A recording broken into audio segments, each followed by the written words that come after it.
Bonjour à toutes et tous, on est bienvenus. On est très content de vous accueillir pour ce webinaire. Alors un petit propos introductif. Donc Jean-François Froger, animateur du RGMA BFC, Bourgogne-Franche-Comté, porté par le PTV Saône-et-Loire. Ce webinaire est organisé en collaboration avec deux autres réseaux professionnels, le réseau TMR et le RGMA. Donc, j'ai déjà salué Jérôme Clerc, qui est son représentant, qui est représentant de TMR, Bonjour. Corinne Revy, qui est représentant du RRGMA. Je vais essayer de pas me tromper. Bonjour. On interviendra tous les trois, au cours de ces séminaires à la faveur de différentes parties, et notamment dans la partie échange. On vous en reparle un tout petit peu plus tard.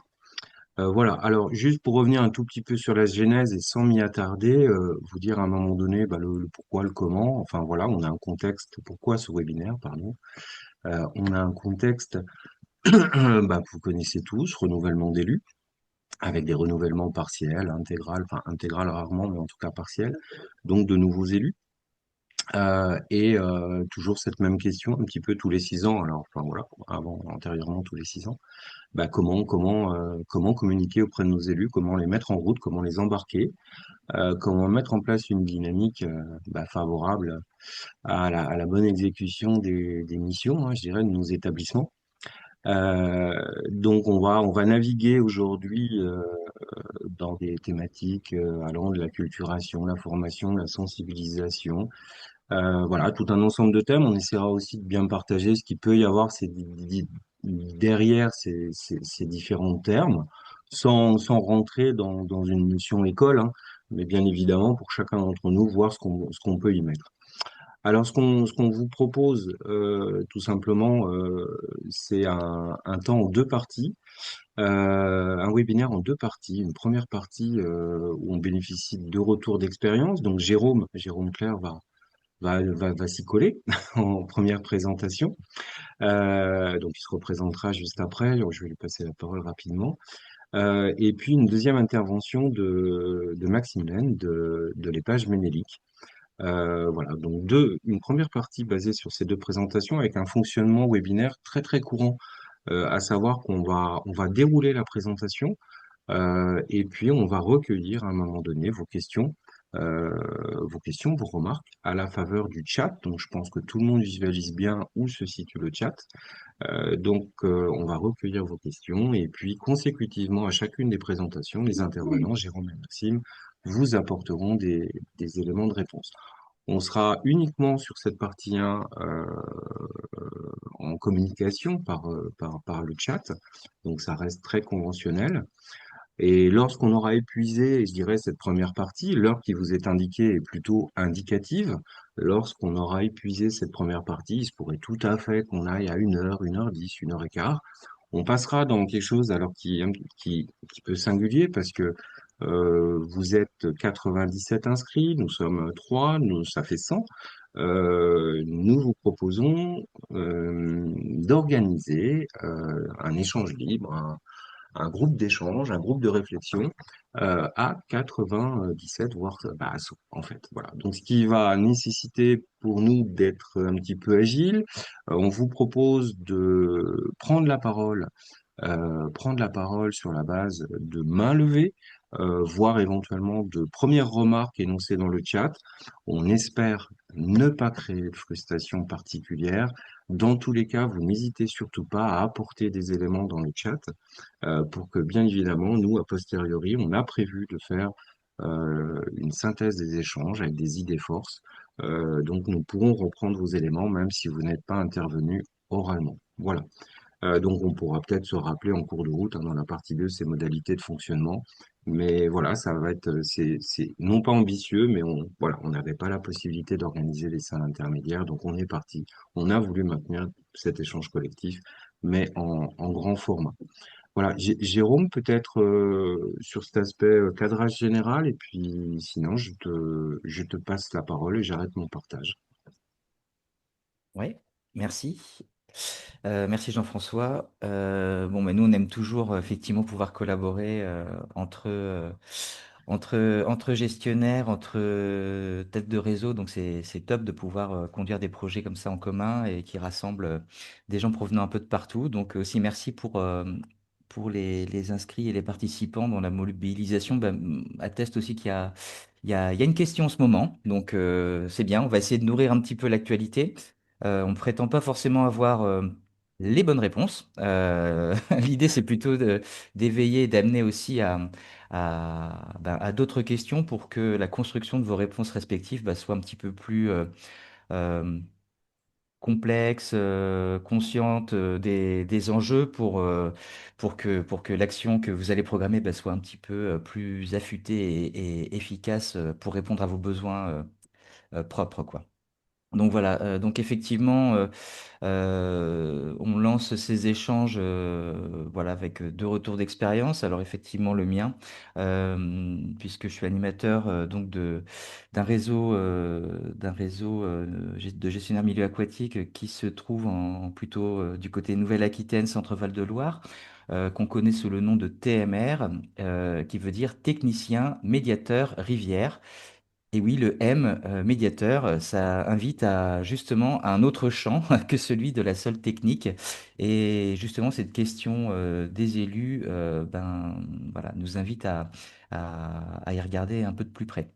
Voilà. Et puis après, l'exemple effectivement de l'épage ménélique de Maxime, voilà, nous montrera une application, voilà, très ajustés à leur territoire, avec des méthodes inspirantes. Donc voilà, en espérant que ça puisse lancer les échanges. Et après, ce sera à vous de bosser, effectivement, en faisant part de vos remarques, de vos vécus, de vos sentiments, euh, voilà, pour bien voilà, poser un peu tous nos jalons et nos balises dans ce processus de, entre guillemets, formation des élus. Bon, c'est parti. Alors, j'ai intitulé ce petit moment introductif Former les élus, point d'interrogation. Est-ce qu'on peut le faire? Voilà. Est-ce qu'on peut vraiment parler de formation? Voilà, quelle est un peu notre attention là-dessus? Voilà, sachant que la sémantique, voilà, peut être codifiée. On se rend compte que la formation, c'est tout un processus assez, euh, assez strict à respecter. On parle de centres de formation, on parle de voilà, mais est-ce qu'on a besoin de tout ça pour former des élus? Voilà, donc tous ces questionnements sont là. Sachant qu'on a aussi pour les élus le fameux DIFE élu, donc c'est-à-dire des droits individuels à la formation. Donc est-ce qu'on les mobilise? Est-ce qu'on les mobilise pas? En tout cas, ceci dit, on sent qu'il y a un besoin. Et donc, il faut essayer d'apporter une réponse. Donc, soit dans un cadre strict de formation, soit dans un cadre qui le contourne, mais qui a à peu près les mêmes intentions. Alors, à partir de là, pourquoi faire? Voilà, on cherche à former les élus. Et puis, à ce moment-là aussi, quand est le bon moment? Quel est le moment propice? Euh, et puis, comment est-ce qu'on s'y prend? Alors nous, effectivement, on a dans notre stratégie d'animation de réseau, hein, on a des, des supports variés, hein, comme dans toute animation de réseau, hein, de mes confrères et consoeurs.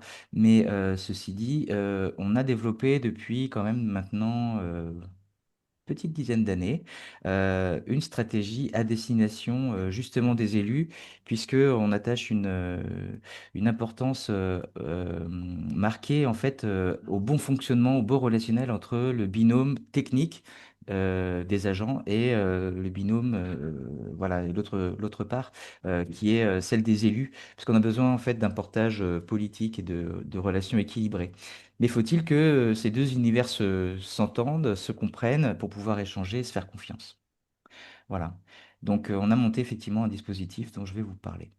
Alors, on s'est posé la question, former les élus, oui, c'est quoi le besoin? Alors, souvent on fait une petite enquête auprès des élus, on leur demande leurs besoins, mais des fois on programme dans l'autre sens, on part du besoin des techniciens. Ok, bon, pourquoi pas? Il y a aussi des besoins chez les techniciens. Donc, qu'est-ce qu'on a repéré qui nous sautait un petit peu aux yeux? Je dis pas que ma liste est exhaustive, hein, mais en tout cas, c'est des éléments de réflexion. Donc, on a besoin d'élus quand on est du côté des techniciens qui viennent aux réunions. Parce que, on se rend compte que bah, sur certains territoires, on n'arrive pas à atteindre le quorum. Donc déjà, ça, c'est compliqué. Et c'est d'autant plus vrai en fin de mandature. Voilà, je ne sais pas si c'est des choses que vous constatez chez vous, mais voilà, on peut avoir des problématiques qui sont liées à la participation. Donc, on a besoin de les engager là-dedans. Donc, finalement, notre besoin, c'est plus que de la formation, c'est de l'engagement, mais cet engagement peut peut-être venir d'une réponse liée à la formation. On a besoin d'élus aussi qui défendent un budget. Voilà, parce que bah, effectivement, la GEMAPI, on peut avoir la taxe, certains la lèvent pas. C'est un sujet éminemment politique. D'autres s'appuieront sur leur budget de fonctionnement, alors au détriment d'autres politiques publiques. Il faut savoir du coup négocier au sein des instances, et puis pour pouvoir dégager une marge euh, pour la GEMAPI afin qu'elle puisse investir. Avec l'appui voilà, des financeurs tiers, hein. Voilà. Et puis aussi, on a besoin d'élus qui font le relais dans les instances, voilà, les conseils syndicaux. Par exemple, quand on est EPCI, on a besoin de faire ce suivi-là, à la fois passer les messages, mais aussi les rapporter. On a besoin aussi, bah, dans le plus petit maillon, hein, celui qui est le plus opérationnel, c'est celui des conseils municipaux. Parce qu'effectivement, le jour où la pelleteuse arrive dans la commune et que c'est pas bien compris des conseillers municipaux, bah, c'est dur à défendre. Donc, on a besoin de cet appui-là. Et puis certains vont être investis dans d'autres structures, d'autres structurations. Alors de l'eau, ça peut être les commissions locales de l'eau, etc. Mais ça peut être aussi d'autres compétences peut-être plus transversales, mais pour lesquelles il est important de pouvoir partager le point de vue de l'eau.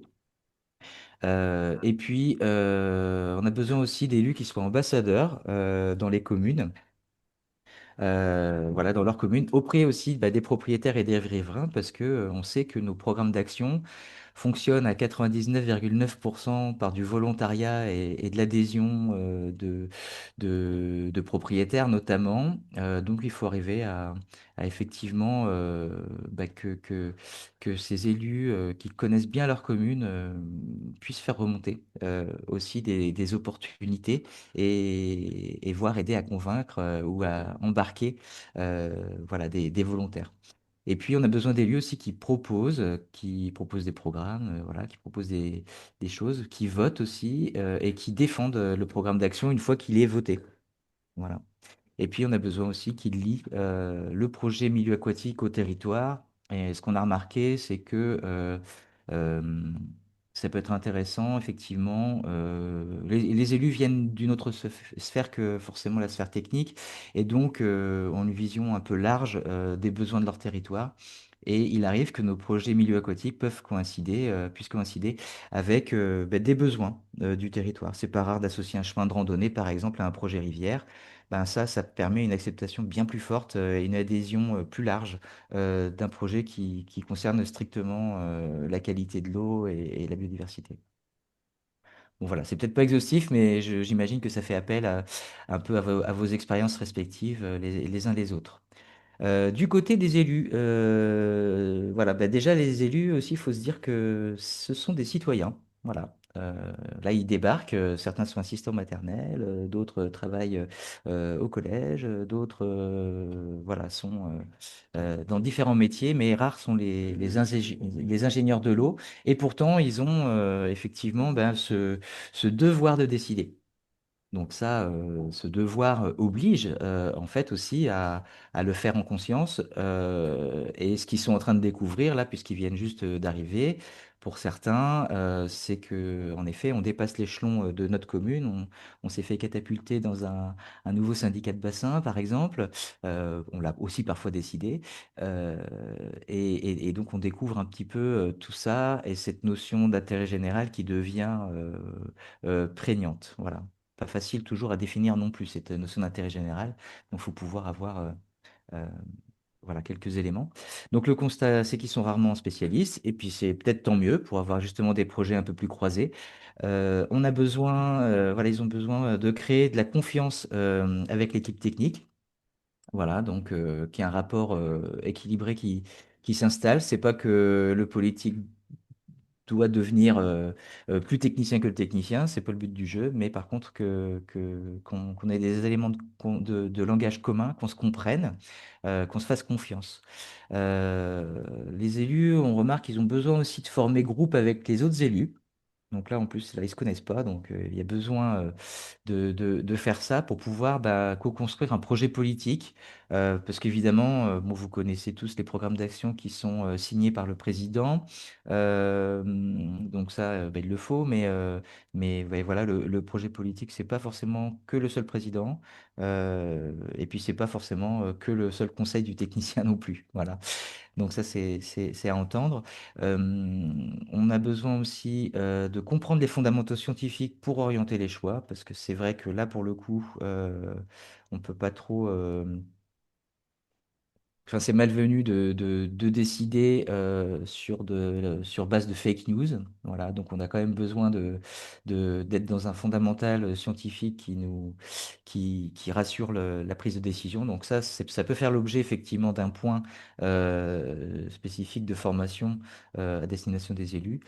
Ils ont besoin de connaître les règles du jeu aussi. Donc, c'est-à-dire pour pouvoir jouer, il faut connaître les règles du jeu. Donc, c'est-à-dire, bah, c'est quoi la réglementation, qu'est-ce qu'elle m'autorise, qu'est-ce qu'elle m'impose, euh, comment je navigue là-dedans, quelles sont aussi les contraintes administratives. Alors ça, bon, ils vont le découvrir au fur et à mesure des projets, hein. Très souvent, ça vient au fur et à mesure.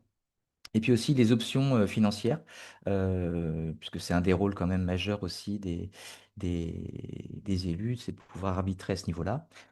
Et puis, besoin aussi d'établir des relations avec l'ensemble des politiques publiques. Tout à l'heure, je parlais un petit peu de projets un peu plus denses, un peu plus, euh, voilà, un petit peu plus ajustés à son territoire.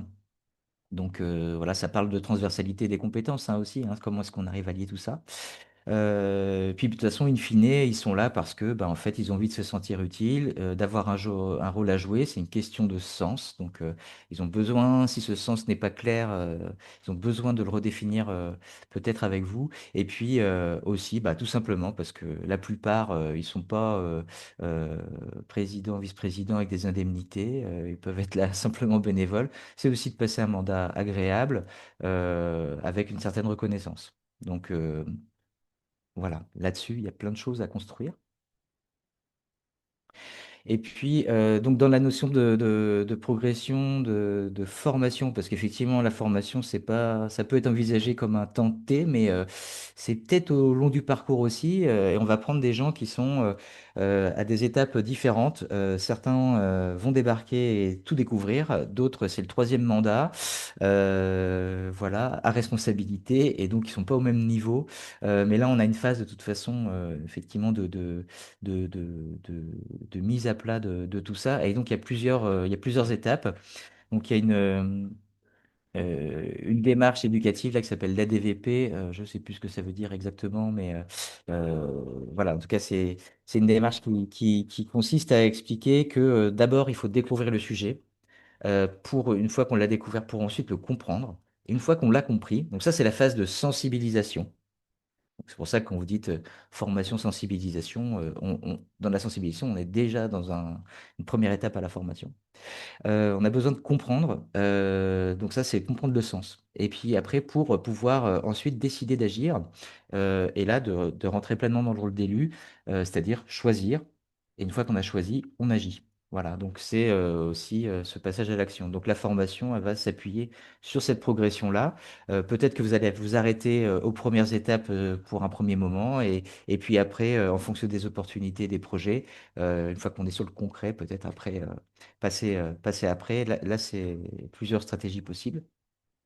En tout cas, je trouve que c'est un élément intéressant pour conscientiser ça.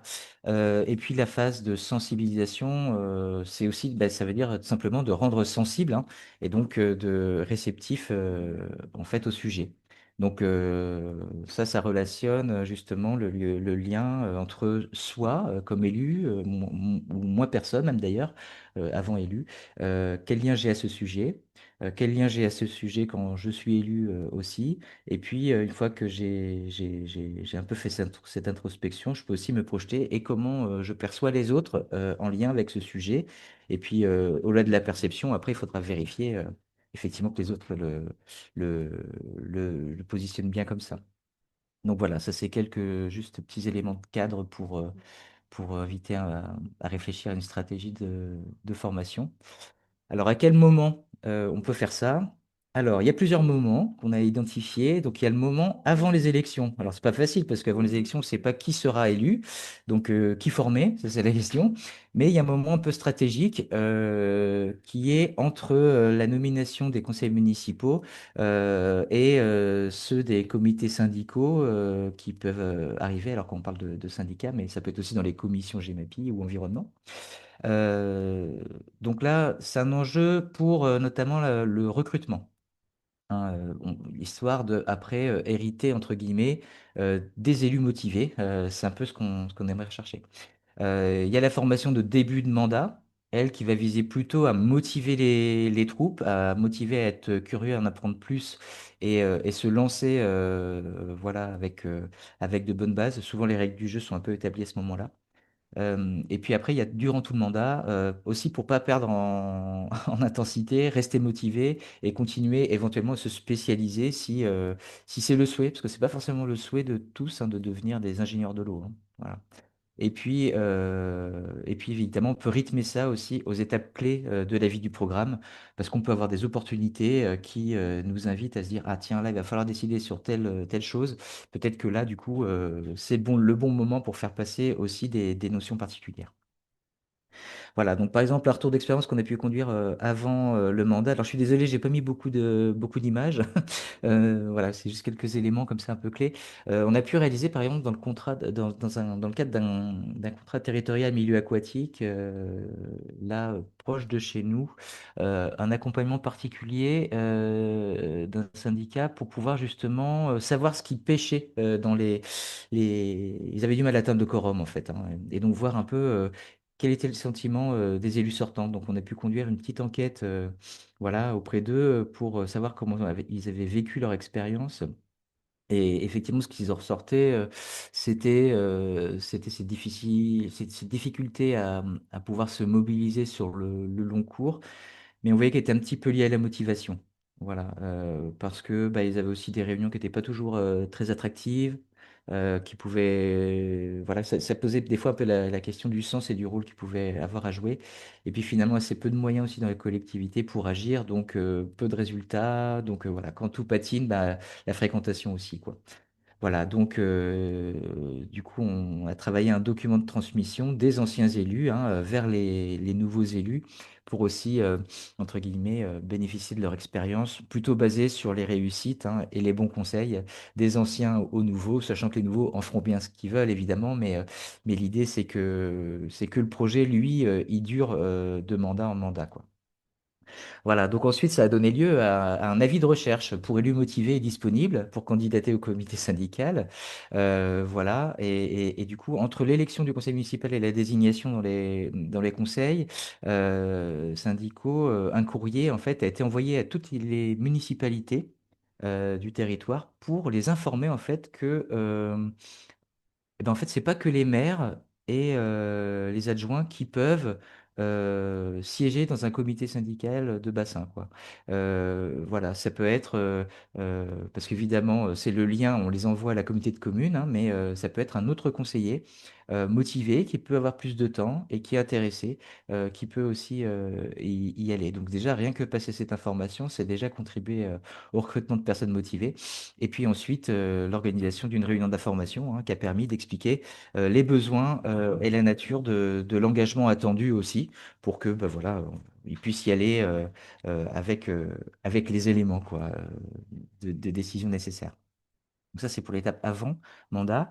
Pour l'étape début de mandat, nous, on a testé plein de formats en amont de réunions syndicales, en amont de conseils municipaux. Et puis, on s'est rendu compte qu'en fait, en croisant tout ça, ça coïncidait avec le besoin de faire groupe aussi. On a trouvé que le format de mobilisation un jour, ça marchait bien. avec une phase plutôt théorique le matin, avec tous les fondamentaux, plutôt en salle, et puis un repas convivial ensemble le midi, et puis l'après-midi, des visites de terrain sur des sites inspirants, puisqu'on a besoin de confirmer un peu ce qu'on s'est dit le matin. On est tous comme Saint Thomas, on croit que ce qu'on voit, donc, donc voilà, l'idée c'était de... Bon, voilà, c'est un format qu'on a éprouvé, on l'a fait, je pense, pas loin d'une centaine de fois hein, désormais, donc c'est quelque chose qui fonctionne assez bien, notamment en début de mandat, mais ça peut arriver plus tard, hein. Là, par exemple, deux expériences plutôt voilà, sur la seconde partie de mandat. Voilà, sur les Sauldres ou sur la 6, là, on était en région Centre-Val de Loire. Donc voilà, avec des participations qui sont distinctes. Là, plutôt sur la fin de mandat, on a un peu moins de participants. Tout dépend aussi de l'échelle hein, d'invitation évidemment des élus et quels élus on cherche à avoir. Si c'est stricto sensus nos titulaires, nos suppléants, des personnes au relais, voilà, ça peut aussi euh, augmenter. Les configurations en salle, vous voyez, là je vous ai pris deux images qui sont pas forcément les plus idéales, hein. On n'est pas obligé de faire des randonnions non plus.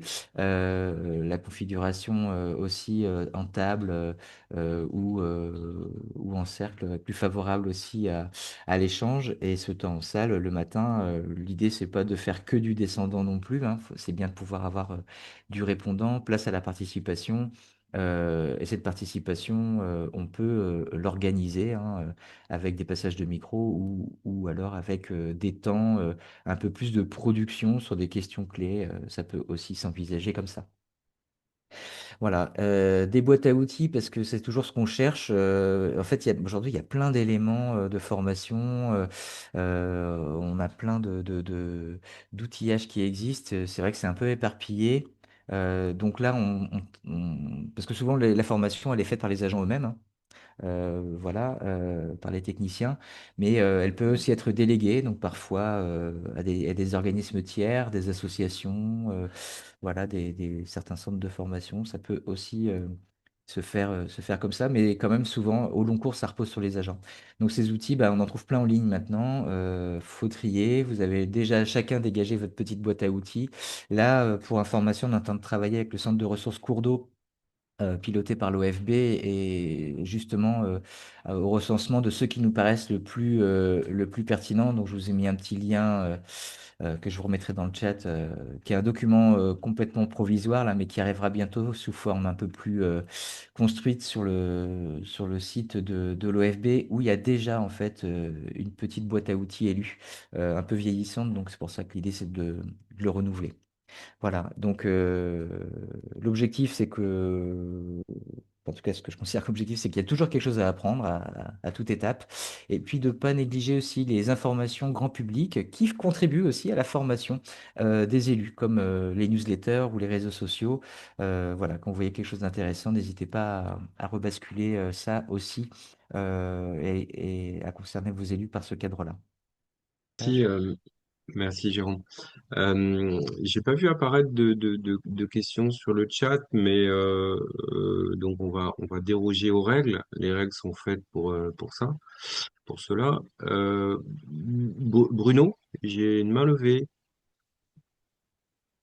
Si tu veux bien prendre la parole Alors directement. c'est tout à fait accidentel, mais je vais quand même me poser une question. Allez. Merci. C'était Salut peut-être, Bruno. est-ce que tu peux revenir sur les... Alors bonjour à tous, excusez-moi Bruno de l'association AEGA.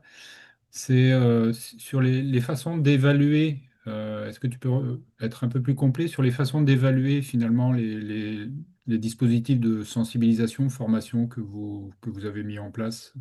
Ouais, tu veux dire sur la progression là, de la formation, c'est si tu voulais que je revienne sur une diapo? Euh, En fait, oui, c'était surtout pour la façon dont vous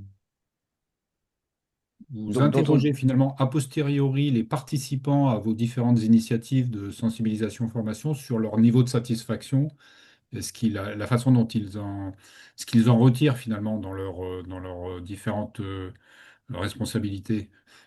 ouais.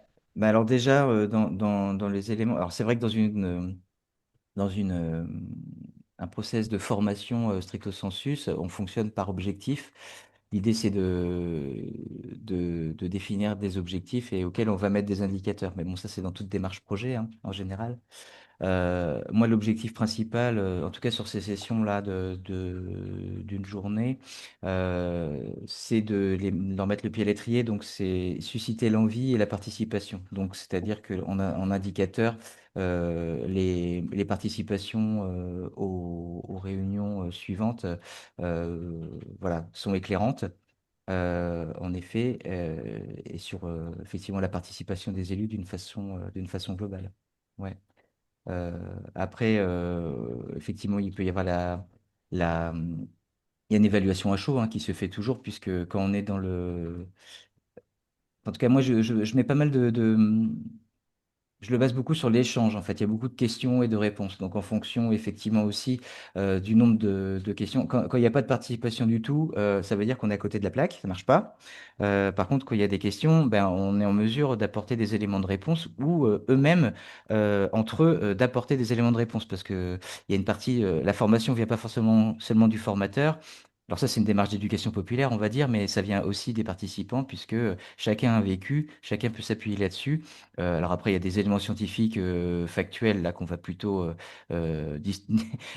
comment dire, diffuser de façon un peu plus descendante, mais dans beaucoup de préoccupations des élus qui sont pas de cet ordre-là, il y a beaucoup d'éléments de réponse que eux-mêmes ont dans la main, quoi.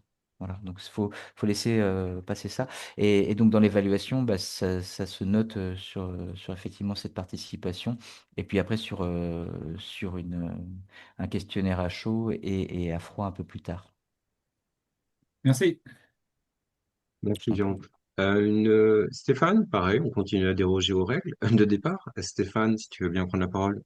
Merci beaucoup, merci pour l'organisation de ce webinaire et ces témoignages.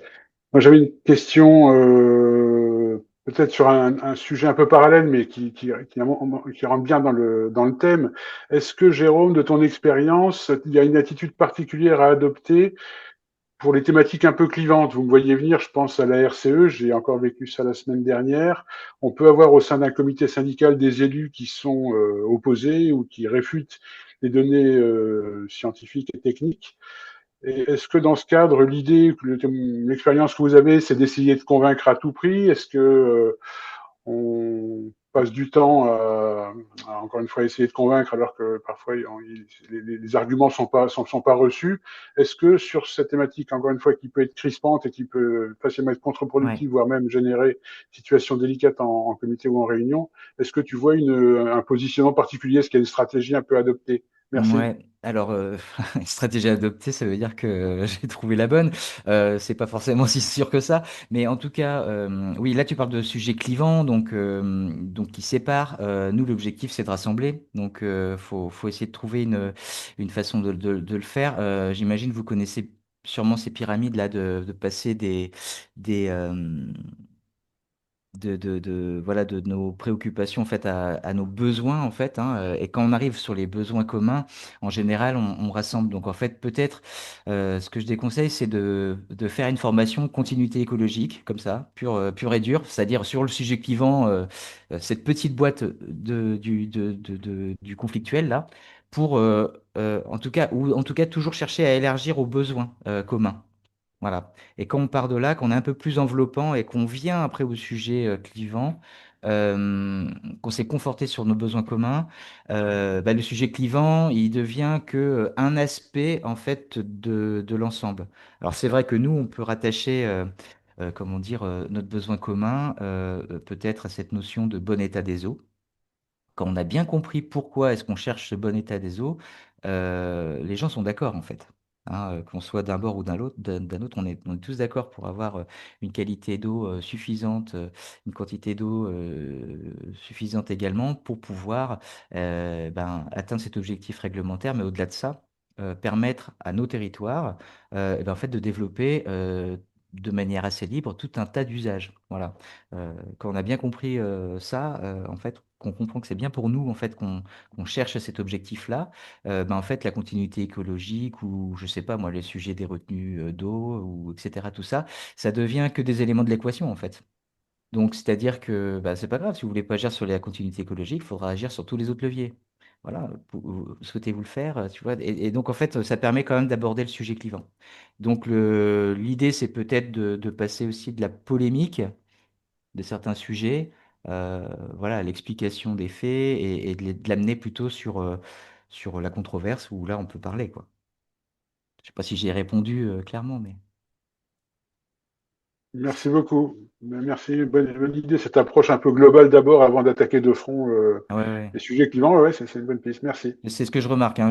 Parce que je me suis aussi retrouvé des fois dans des situations à me faire balader hein, entre, je sais pas moi, des propriétaires de moulins qui étaient convaincus de leur axe et qui, voilà, ça se répondait comme ça. Donc, il faut accueillir l'éventuel mécontentement. Hein. Quand on est dans la situation conflictuelle, on va dire, il faut pouvoir l'accueillir, il faut pouvoir l'écouter.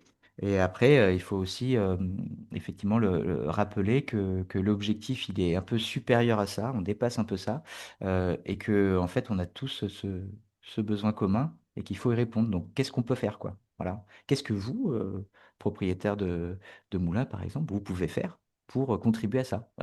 Voilà. Et là, ça permet de renverser un peu la question. Je vais prolonger un petit peu, Jérôme, avec une petite question. Bon, la question des thématiques, effectivement, prioritaires, quelles thématiques et comment on s'écarte aussi de thématiques dites techniques? Parce que je pense aussi, enfin, c'est un petit commentaire, mais je pense aussi qu'à un moment donné, nos élus, il faut qu'ils comprennent aussi comment un syndicat fonctionne, si on prend l'exemple d'un syndicat. Donc, il y a aussi des éléments de Mm. fonctionnement. Maxime est à nouveau parmi nous. Mais je voulais revenir sur quelque chose que tu as évoqué, sur cette idée de les élus parlent aux élus à travers les élus sortants, rédigent ce petit quelque chose. Concrètement, ce petit quelque chose, c'est quoi? C'est un petit livret, c'est une lettre, tu les accompagnes dans l'écriture, tu recueilles les éléments, ils sont Non, non, vraiment là à la c'est. manette pour cet avant-après, les conseils, tu vois, ce que tu as évoqué. Ouais. Ça se passe comment concrètement? Bah là, pour rien te cacher, je suis justement dedans. Donc c'est pour ça, c'est un exemple tout frais. Mais on s'était dit que c'était intéressant d'explorer ça parce qu'on a besoin aussi de passation, puisque en fait nos programmes continuent. Les élus qui y rentrent vont parfois appliquer les décisions des élus précédents, donc il faut aussi que ce soit accepté. Bon, parfois on a de la chance et il y a un nouveau programme qui arrive en même temps que les élus, enfin en tout cas une nouvelle élaboration de programme. Donc là, on est dans un truc qui va leur correspondre sur mesure mais il faut pouvoir organiser les passations. Donc souvent, ça, c'est l'équipe technique qui le fait, hein, voilà. Et on s'était dit que ce serait bien d'avoir cet appui politique. Alors comment on le fait? Ben, en fait, c'est une petite enquête d'abord, et puis ces éléments d'enquête sont synthétisés. Il y a effectivement quelques témoignages d'élus, quelques verbatim qui sont pris qui ont été mis en avant pour, comment dire, voilà, ces fameux bons conseils ou pour moi la fierté du mandat, ça a été ça, des choses plutôt encourageantes. Et effectivement, c'est traduit dans un petit livret là qui est en conception, un truc simple, hein, tu vois, le format, ça va être une page, ça va être du A4 recto verso, hein, c'est tout simple pour que ce soit Ok. euh, lu, pris comme un élément en fait de passation de ce qui s'est passé avant à aujourd'hui. Et après, en termes de... L'idée, c'est que ce soit inspirant pour les nouveaux et puis rassurant en disant que bah, du coup, le projet continue, l'enquête, enfin, comment dire, on est dans un roulement, une continuité du projet. Chacun va porter sa couleur au projet, c'est respecté par tous. Les anciens y ont contribué et donnent quelques éléments pour que ça démarre plus vite au nouveau. Voilà, c'est un peu ça. Ok. Ouais, on sait que c'est constitutif d'une phase importante que tu as citée dans ta présentation aussi, c'est le recrutement, quoi. Comment, en On n'y pense pas amont, à un souvent, moment ouais. donné, ceux qui vont sortir vont également participer à cette démarche de recrutement. Je propose de prendre la question de Géraud Mm. et ensuite Maxime, ben, impeccable, hein, qui est revenu parmi nous. Géraud, ben, ta question et bonjour, salut. Très bien. Et puis Bonjour. ensuite, Maxime, on démarre juste après, d'ici quelques Ok. minutes. Je voudrais juste vous partager, donc je me présente, je suis Géraud Bournet, je suis ingénieur hydrologue et depuis 2025, avec l'association Rivière-Rhône-Alpes-Auvergne, on travaille à l'élaboration de séminaires sur les enjeux de l'eau et de la GEMAPI à destination des élus. Et on a deux séminaires de 2 jours programmés cette année à Grenoble et à Clermont-Ferrand. Et dans la phase amont de diagnostic qu'on a conduite en 2025, on a réalisé une enquête auprès de 58 élus sortants pour identifier justement leurs besoins. Et je voulais juste vous présenter les besoins identifiés du coup par les élus sortants. Vous devez voir le petit graphique normalement. Et donc ce qui ressort en premier, c'est un besoin de mieux comprendre l'articulation des différentes compétences, hein. C'est l'articulation entre la GEMAPI et les compétences du petit cycle, mais également l'urbanisme. Ensuite arrive en deuxième position tout ce qui va concerner la réglementation et les aspects juridiques, parce que voilà, les élus engagent leurs responsabilités dans des actions de prévention des inondations et des actions aussi GEMA. En troisième position, sans surprise, tout ce qui va être financement, subvention, puis on va dire accompagnement technique et financier, partage des responsabilités, prévention des inondations, intégration de la GEMAPI dans l'urbanisme. Là, je vous fais la cascade des priorités. Et pour revenir à ce qui a été évoqué, hein, la continuité écologique ou des sujets de niche qui nous tiennent à nous techniciens très à cœur, bah, finalement, ça arrive un petit peu en bas de la liste, hein, tout ce qui est fonctionnement des cours d'eau, gouvernance et dialogue territorial, gestion des systèmes d'endiguement. On va dire que ce qui est plus technique arrive finalement en second plan. Du coup, on l'a intégré dans la construction des séminaires et on va proposer quelque chose qui part du global, du général, pour aller ensuite dans de l'entonnoir. Et en deuxième jour, on ira sur le terrain, vraiment bah, voir comment fonctionnent les milieux aquatiques. Mais le premier jour, on va parler de compétences, organisation des acteurs, où est-ce qu'on trouve l'argent, etc. Voilà, c'était juste pour vous préciser ce qu'on a pu glaner et du coup ce qui est diffusable par l'ARA. Donc si vous voulez avoir accès à ce livrable, c'est avec plaisir qu'on le partage. Merci Géraud, on en avait parlé, j'étais pas revenu vers toi forcément, mais effectivement, merci pour cette petite diffusion et contribution du réseau ARA. Écoutez, je vous propose de continuer, et donc Maxime, je te passe à la fois la parole et puis le partage pour ton intervention. Bonjour à tous. Donc je me présente, je suis Maxime Laine. Je travaille pour un syndicat de rivière qui s'appelle Ménélic, qui a un nom bizarre, qui s'appelle pas le SM quelque chose. Donc c'est un clin d'œil. Nous sommes issus d'un syndicat avant qui s'appelait le SABA, qui était pour le coup un acronyme, Syndicat d'aménagement du bassin de l'Arc. Et dans la légende, Ménélic est le fils de la reine de Saba. Donc nous avons voulu marquer notre filiation et nous nous appelons Ménélic comme le fils de la reine. Et le rappeur aussi, pour ceux qui sont de ma génération. Euh, on a été sollicité donc par Jean-François suite à une présentation que nous avions faite au réseau régional des gestionnaires milieux aquatiques pour essayer de partager un petit peu notre expérience et vous présenter un petit peu la façon dont on voit les choses sur notre territoire. Alors je vais vous le présenter. Vous voyez, la carte de France, vous êtes tous beaucoup au nord, nous on est tout au sud, tout en bas. On est globalement en pays d'Aix et en pays salonné, et notre territoire de travail, ce sont euh, tous les... Et ça marche pas. Il me manque une carte. La carte a sauté. Eh ben c'est pas grave. Il me manque tous les affluents. Donc on travaille sur tous les affluents du pays d'Aix et de l'étang de Berre. En fait, on travaille sur. Je suis perturbé parce que du coup j'ai pas ma carte. On travaille sur tous les affluents de l'étang de Berre. Et on est bien évidemment, vous verrez la taille du logo, hein, puisque pour certains la taille compte. On est largement financé par la métropole Aix-Marseille-Provence, puisqu'il y a eu un choix politique fort de la métropole il y a quelques années de couvrir son territoire avec des syndicats de rivière et notamment deux épages, un qui se jette, qui gère les cours d'eau qui se jettent dans la mer et un qui gère les cours d'eau qui se jettent dans l'étang de Berre. Donc on est sur un territoire, ça nous fait 57 communes, 1200 km de cours d'eau, donc beaucoup de petits ruisseaux et trois cours d'eau de taille moyenne qui se jettent dans l'étang de Berre. Et la spécificité de notre territoire, c'est que nous avons à peu près de tout. Donc de l'agriculture, un réseau routier extrêmement dense, des centres anciens, des lotissements là où on n'aurait pas dû les mettre, des zones d'activité là où on n'aurait pas dû les mettre, de la pollution en veux-tu en voilà en tout genre. Il y a tout, on trouve tout sur notre territoire. Donc il est riche et il faut composer avec tout cela.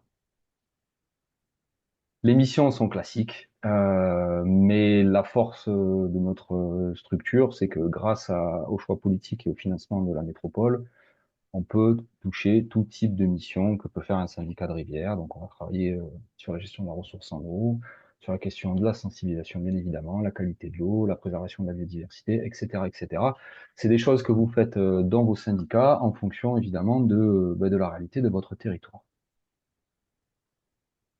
Le plan que je vous propose aujourd'hui, c'est de vous présenter un petit peu la philosophie dans laquelle nous, on s'inscrit. Vous proposer un zoom sur un exemple qui peut parler à tous, puisque vous faites tous de la gestion de la végétation dans vos syndicats. Et l'idée, c'était de venir illustrer le propos avec un exemple le plus concret possible. D'autres exemples de méthodes qu'on peut mettre en place sur notre territoire. Et enfin, quelques idées dans l'accueil des nouveaux élus. L'idée, évidemment, c'est d'être le plus complémentaire possible de ce que vient de vous présenter Jérôme, qui a très largement posé la problématique auquel nous sommes tous confrontés.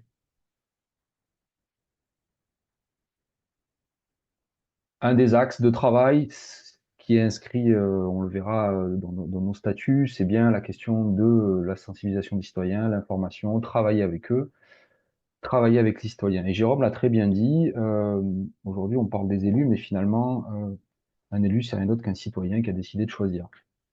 Et c'est hyper important, c'est-à-dire que vous le verrez, la façon dont on travaille, nous, il n'y a pas véritablement de distinction dans le message, il n'y a pas de distinction dans la façon dont on aborde les choses. On va le voir à la fin, toute fin, il va y avoir un accompagnement à l'arrivée des nouveaux élus, mais sur le fond, sur la structure, on est sur un message qui est quasiment le même, en fait. Parce que finalement, embarquer les citoyens, c'est embarquer les élus, c'est aussi embarquer les citoyens, tout ça, c'est lié, en fait. Alors, c'est un long chemin. Ce chemin-là, d'abord, il faut le dire, il faut que nous, en tant qu'agents, on le verra, mais un des facteurs de réussite, c'est en tant qu'agent, il faut être intimement convaincu de la trajectoire qu'on veut prendre pour travailler avec les habitants. Il faut aussi, bien évidemment, être aligné avec l'exécutif pour pouvoir porter tout ça. En 2022, notre structure est créée par extension du périmètre du syndicat de l'Arc. Et donc, on écrit nos statuts. Lorsqu'on écrit nos statuts, on dit, nous, on veut travailler en concertation. On définit qui on est dans nos statuts et on définit notre façon de voir les choses. Et bien évidemment, notre façon de voir les choses, j'imagine, comme vous, c'est la gestion intégrée des milieux aquatiques. Mais aussi, on inscrit la question de la concertation dans nos statuts. On veut en faire quelque chose on veut ancrer cela dans la définition de qui nous sommes. Et puis, euh, on considère que, bien que nous ayons l'affinité pour le sujet, la fibre peut-être aussi, et je dis sans prétention, avec beaucoup d'humilité, ce n'est pas notre métier. Nous sommes des techniciens, nous sommes des hydrauliciens, nous sommes des gestionnaires de milieux aquatiques. Nous avons une base scientifique de sciences dures, mais nous ne connaissons pas grand-chose finalement à la question des sciences humaines.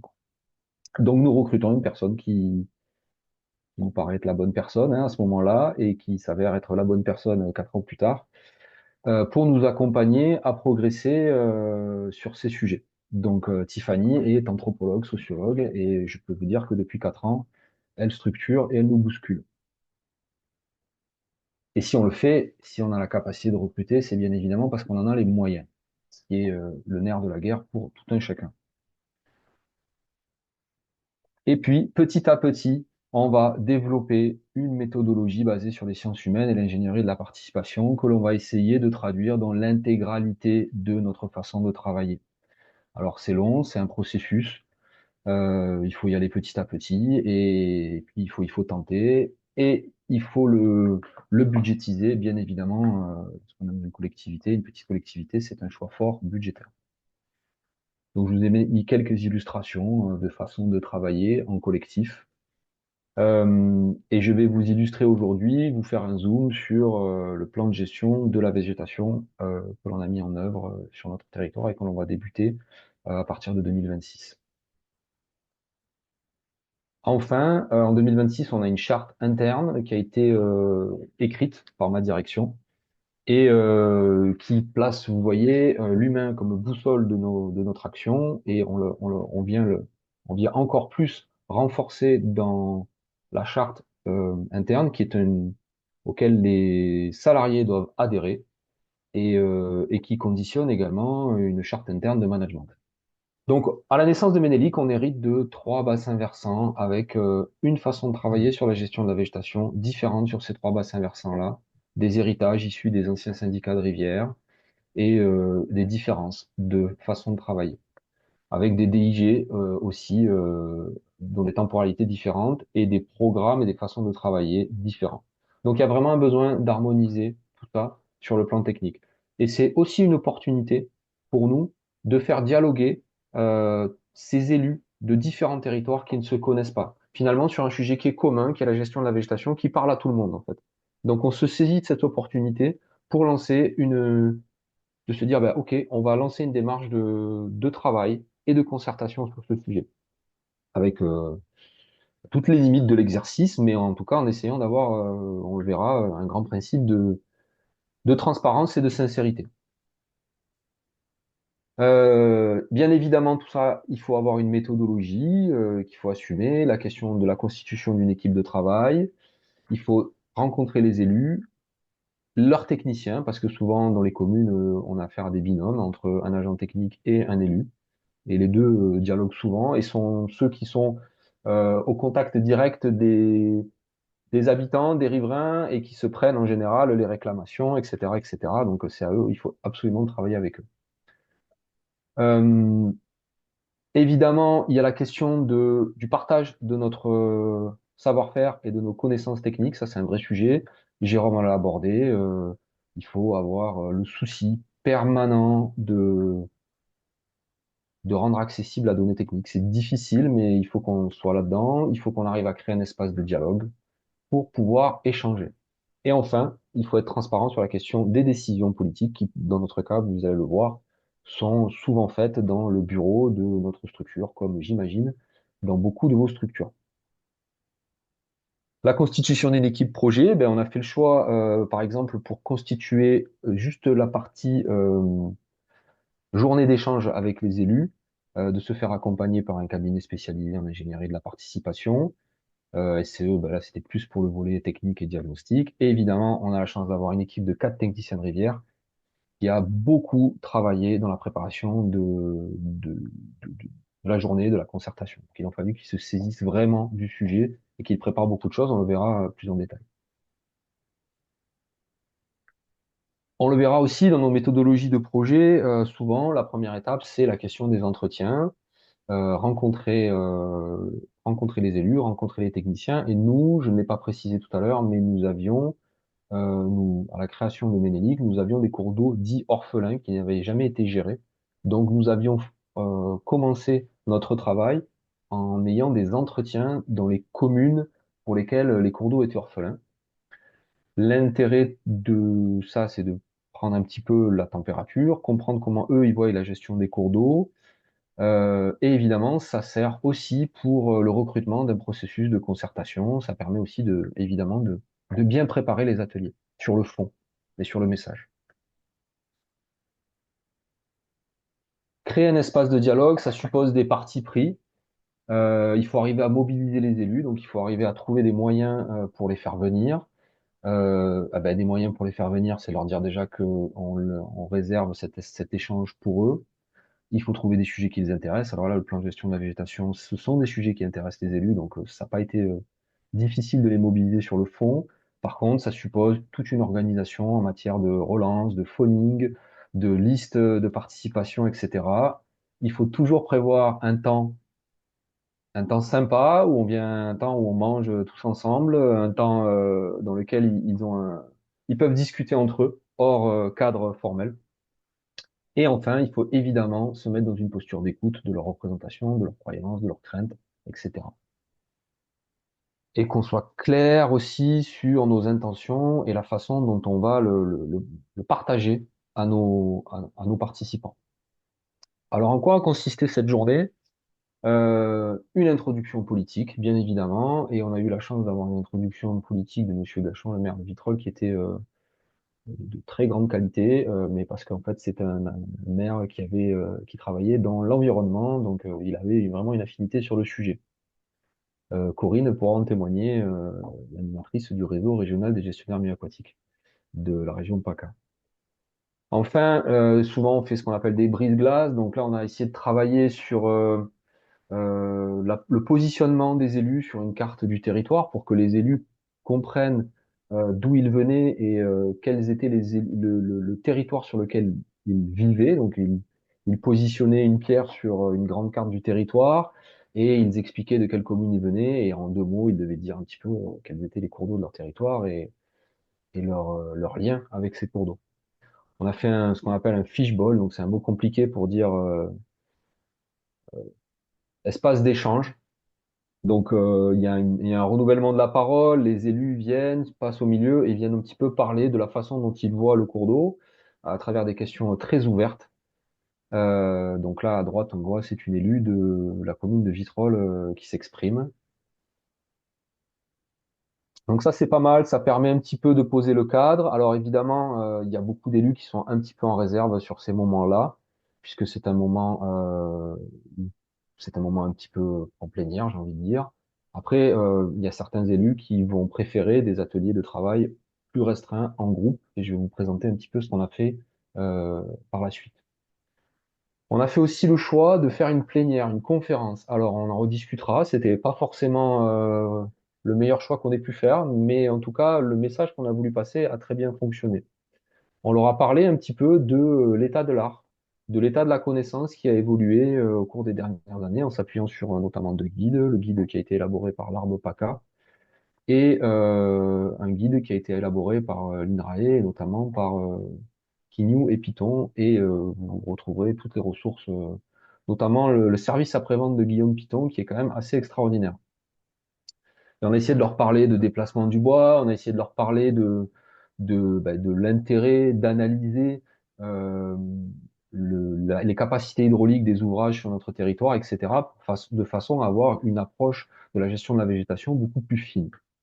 Je vous passe les détails. Évidemment, on a énormément parlé de l'intérêt du bois mort dans les cours d'eau, etc. Donc, on a réussi et on a présenté également le diagnostic de notre territoire avec le cabinet SCE. Ça a plutôt bien marché, on a été écoutés, l'écoute était quand même globalement très attentive.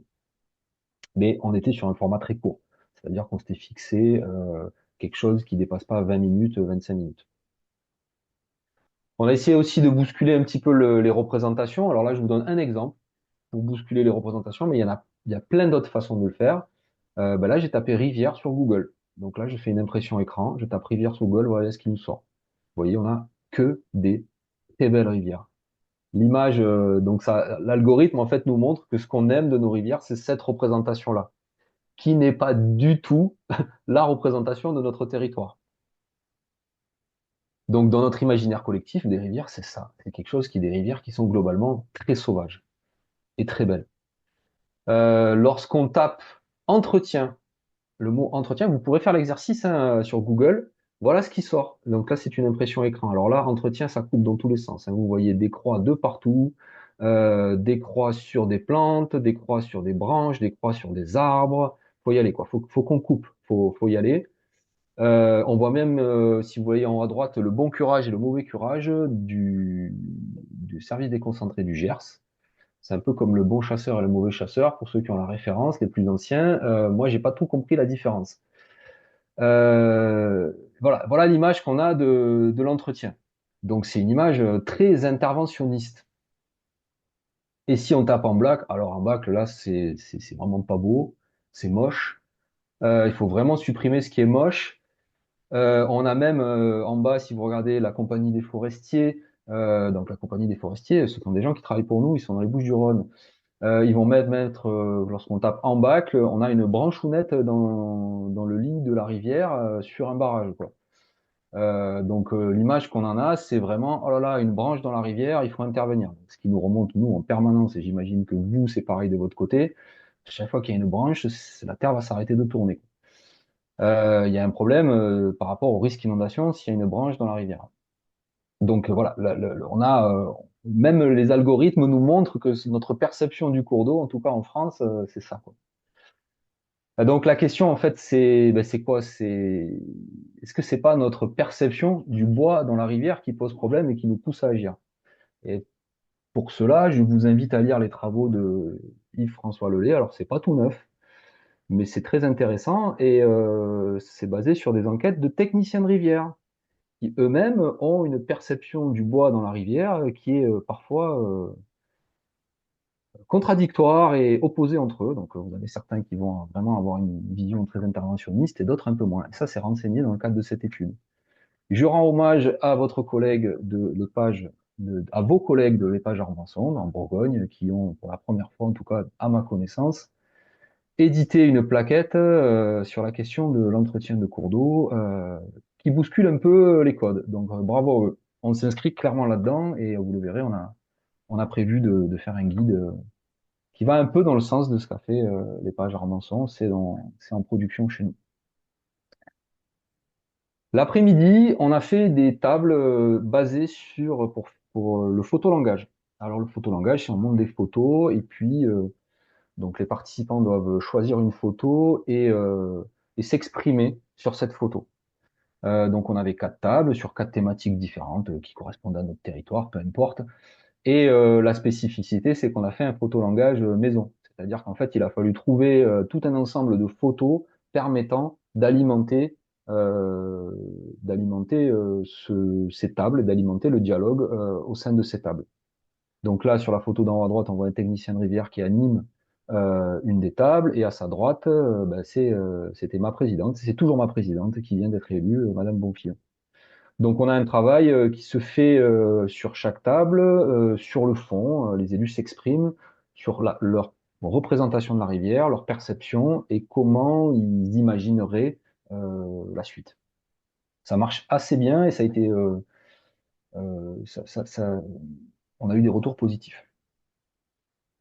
Et puis, lorsqu'on fait une participation, il faut rendre compte. Donc, tous les participants ont reçu un rapport qui a été rédigé par l'agence qui nous a accompagnés, euh, structuré sur les résultats de cette journée de participation, que ce soit en termes de quantitatif ou sur le fond en matière de représentation, de témoignages. Il peut y avoir des verbatims, il peut y avoir des analyses un peu plus qualitatives, etc. Donc, l'idée, évidemment, c'est d'être le plus, encore une fois, transparent possible sur la démarche. Et enfin, et plutôt à la suite de ça, on rentre dans une démarche à la fois de gouvernance et de décision que l'on a présentée de façon sincère aux participants. Donc, en préambule de la journée de participation, nous avions fait un recrutement en conseil syndical. Nous leur avons dit, venez, vous êtes les bienvenus et parlez-en à vos agents. Et à la suite de la journée de concertation, il y a eu des vraies décisions politiques qui ont été prises par le bureau du sabbat sur des arbitrages budgétaires, sur la question de la prise en compte du déchet dans notre façon de travailler, des arbitrages sur la philosophie générale. Bref, il y a un cadre général qui est posé par le bureau du sabbat, c'est-à-dire par notre exécutif. Nous avons travaillé, les techniciens de rivière ont structuré la philosophie et le nouveau programme de gestion de la végétation. Je ne rentre pas dans les détails, mais il y a une grosse bascule pour ce qui nous concerne, c'est-à-dire que on ne dit plus entretien déjà sur la forme, on parle vraiment de gestion de la végétation. Et on part du principe qu'il ne faut rien faire et si besoin, on fait quelque chose. Donc on renverse un peu la table, on bouscule les choses et c'est ça qu'il a fallu qu'on présente un petit peu à nos élus. Et lorsqu'on l'a présenté en conseil syndical, on a carrément fait un jeu de questions-réponses pour essayer d'un peu d'animer le truc et que ça ne soit pas descendant, y compris donc en conseil syndical. On l'a vu tout à l'heure, Jérôme l'a présenté. On a la même problématique évidemment de quorum. On est comme tout le monde, on n'est pas spéciaux, on n'est pas des génies. Donc rendre fun un conseil syndical, ça peut être une des façons de donner le goût aux élus de venir. Voilà. Donc là, on a essayé de faire un jeu à la fin. Alors, il y a eu les délibérations, etc. Et donc, en fait, d'une façon générale, on fait en sorte que tout ce qui est délibération aille très vite, le plus vite possible. C'est même des fois expéditif. Et pour que tout ce qui concerne les questions diverses et le sens, en fait, finalement, de l'action de notre structure puisse prendre du temps et que les élus puissent poser des questions. Et enfin, on a pris en février 2026 la décision, on a délibéré sur un règlement d'intervention. Donc là, ça veut dire qu'on vient fixer le cadre du technicien de rivière, de son métier, de son intervention. C'était très important pour nous, évidemment, de le faire dans le cadre d'une mandature. Donc on a vraiment mis un coup d'accélérateur sur les derniers mois, puisqu'on avait évidemment, comme vous tous, l'incertitude de l'élection municipale 2026. Et enfin, on est en train de rédiger un guide du riverain. Alors, juin 2026, c'est un peu optimiste, mais j'espère qu'en septembre 2026, il sera édité et distribué en conseil syndical à tous les nouveaux élus. Alors, tous nos projets d'aménagement font l'objet d'une méthodologie standard, j'ai envie de dire. Et dans le cadre de cette méthodologie standard, nous essayons toujours de fixer le curseur. Donc, comment est-ce qu'on fait? On a toujours une réunion avec l'exécutif local pour venir fixer le curseur de la participation. Et quand je dis participation, ben, j'inclus vraiment le terme global qui va de la simple information à la codécision. Ça dépend vraiment de l'exécutif local et de leur représentation de l'intérêt de ce qu'est la participation dans un projet d'aménagement. À nous d'essayer de les convaincre, mais parfois on peut avoir un curseur faible qui s'avère finalement être pas le bon et après on nous redemande de rattraper le coup. Donc ça, la question de la réactivité est un vrai sujet, mais où ça peut être un curseur direct très large en nous disant ben voilà, on veut une concertation plus sur ce projet. Donc je vous ai mis divers exemples. Ça peut être des ateliers de terrain sur un site, ça peut être basé sur sur du sensible, c'est-à-dire que les participants vont venir travailler sur des ateliers sensibles sur le terrain. Ça peut être, on l'a vu, travailler sur carte en salle, grande carte ou sur salle dans un deuxième temps après sur le terrain. Ça peut être faire des choix de scénarisation via des systèmes de décision collective. Donc là, on voit des participants qui mettent des gommettes sur ça peut être travaillé sur le sensible tout en ayant des propositions d'aménagement sur des cartes sensibles qui sont faites sur le terrain. Donc là, on voit des participants qui mettent des annotations sur le terrain avec des photos Polaroid pour venir illustrer leurs propos et leurs prises et les secteurs sur lesquels ils ont envie de s'exprimer. Voilà, donc tout ça, c'est un ensemble de choses. Et évidemment, l'idée, c'est de on peut aussi travailler avec eux sur de la scénarisation, très clairement. Et bah, il faut toujours avoir le principe de partage du travail dans un troisième, quatrième temps. Un principe de sincérité en disant la décision ne vous revient pas. La décision revient, ben, comme toujours, à l'exécutif, que ce soit l'exécutif municipal, mais évidemment, bien évidemment, à l'exécutif métropolitain, parce que tout ça est dans le cadre d'une délégation de compétences GEMAPI. Je vais très vite parce que c'est des mots-clés que vous connaissez. Si vous voulez en savoir plus, foncez sur notre site internet et sur notre chaîne YouTube, vous verrez des vidéos qui viennent illustrer un petit peu ce processus de participation. Un autre exemple du travail de ma collaboratrice Tiffany et d'agences qui peuvent nous accompagner, ASCA en région parisienne, MUC, qui sont des locaux qui sont associés.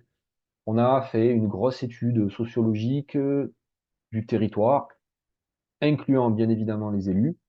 Donc on peut rencontrer les élus, faire des cartes sensibles avec eux pour voir un petit peu comment ils se représentent leur, leur territoire de travail. On peut aussi avoir une typologie socio-écologique pardon, des cours d'eau. Donc ça, c'est issu d'un travail d'enquête auprès des élus de tout le territoire de Ménélic, avec des typologies allant d'une représentation au travers de l'usage, au travers de quelque chose de plus sauvage, etc. Donc ça, c'est vraiment un travail de synthèse qui est fait par le groupement. Et on a aussi en interne une note, des notes même, qui peuvent être faites par Tiffany, nous permettant d'orienter le travail, orienter et de structurer la façon dont on va travailler avec nos élus. Donc là, je vous ai fait une synthèse ultra rapide de son travail, et que je ne me suis pas cassé la tête, je l'ai faite par intelligence artificielle. Mais ce qui est important de retenir, c'est que ce travail de sciences humaines nous permet de travailler sur le rapport aux rivières qu'ont les élus, leur gradient d'appropriation. On peut voir un peu la diversité des profils que peuvent avoir les élus euh, sur le territoire. Ça nous aide dans notre stratégie de mobilisation des élus à structurer la suite. Et enfin, ça nous donne un ensemble de pistes pour la question de la sensibilisation et on a dit la formation, la sensibilisation, l'accompagnement de nos élus. Très concrètement, ça peut se traduire par exemple comme la mise en place d'une plateforme de participation rattachée à notre site internet. Donc là, on utilise un outil dématérialisé qui a été conçu par notre chargé de mission en communication, avec évidemment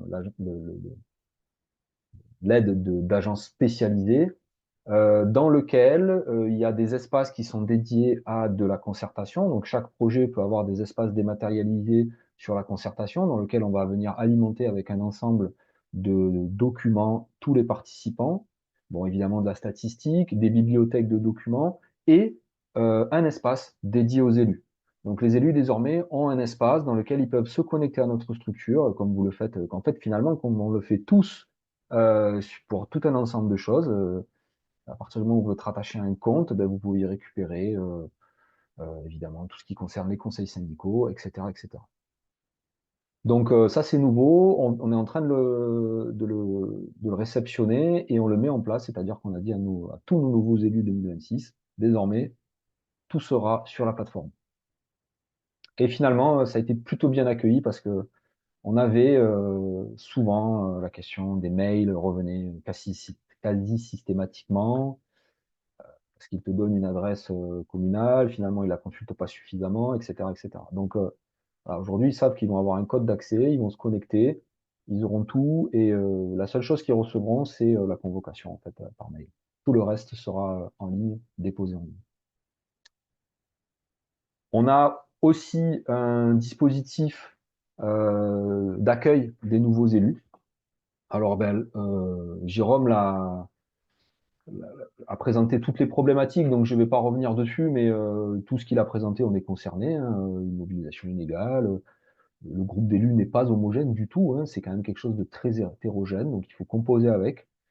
Euh, la complexité gémapienne a été abordée par Jérôme Bournet tout à l'heure.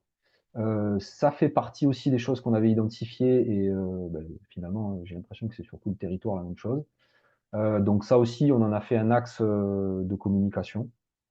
Euh, essayer de comprendre un petit peu. Et encore que sur notre territoire, c'est finalement peut-être pas le plus compliqué, puisqu'on a l'omniprésence métropolitaine. Donc quelques idées qu'on a envisagées pour 2026 et qu'on a commencé à mettre en œuvre, c'est rappeler qui nous sommes, rappeler les statuts, peut-être faire un petit guide pour les élus. Alors, c'est ce que disait tout à l'heure Jérôme Bournet, finalement, c'est les compétences territoriales, les missions ménéliques, le rôle de l'élu, en fait, là-dedans, comment il s'insère là-dedans. Des goodies, faire le choix de faire des goodies, c'est afficher ses couleurs, c'est faire partie alors du groupe, tout simplement. J'ai pas envie de dire la famille, c'est pas une famille, mais faire partie du groupe ménélique. Et ça, c'est important aussi. Donc ça, c'est une sorte de kit qu'ils ont reçu lors du premier conseil syndical d'élection, hein, que vous avez tous dû faire dans vos territoires. L'espace élu dont j'ai parlé, on va essayer de faire une... Alors là, c'est vraiment une histoire de moyens. Jérôme en a parlé tout à l'heure, la fiche d'accueil des élus. Finalement, si tu as un peu plus de sous, tu peux faire quelque chose d'un peu plus fun. Tu peux faire une vidéo explicative d'accueil. Finalement, c'est la même chose qu'expliquait Jérôme mais un peu plus fun et un peu plus moderne grâce aux moyens dont on dispose. Et enfin, on est en train de réfléchir aussi, et Jérôme l'a exposé tout à l'heure, c'est en lien un petit peu avec un parcours d'élu. On a aussi établi un questionnaire. Le questionnaire, on l'a reçu, donc il est en train d'être finalisé. Il a été proposé par Tiffany. On est en train de le finaliser et on va le diffuser à nos élus pour structurer le parcours élu sur la mandature. Alors, on a un an de plus, ben, tant mieux. Profitons-en. Ça nous permettra de mieux structurer tout ça. Et on en revient un petit peu à la fin, c'est-à-dire que bah, la boucle sera bouclée d'une certaine façon si dans 7 ans, on a on a beaucoup d'élus qui ont le goût et l'envie de revenir avec nous et de revenir travailler avec nous. Donc si ces élus ont envie de revenir travailler avec nous, et c'était le cas par exemple pour ma présidente hein, qui a vraiment insisté pour continuer à travailler avec nous, donc ça nous a fait très plaisir. euh, on, on aura réussi d'une certaine façon à embarquer nos élus avec nous. Tout ça va très vite. C'est une présentation très synthétique. J'ai essayé d'aller extrêmement vite. Voilà, tout ça, on pourra vous le partager. Il faut vraiment pas hésiter à nous contacter et essayer de partager bah, tout ce qu'on peut vous partager. Il y a vraiment rien de secret dans tout ça. Merci de votre écoute.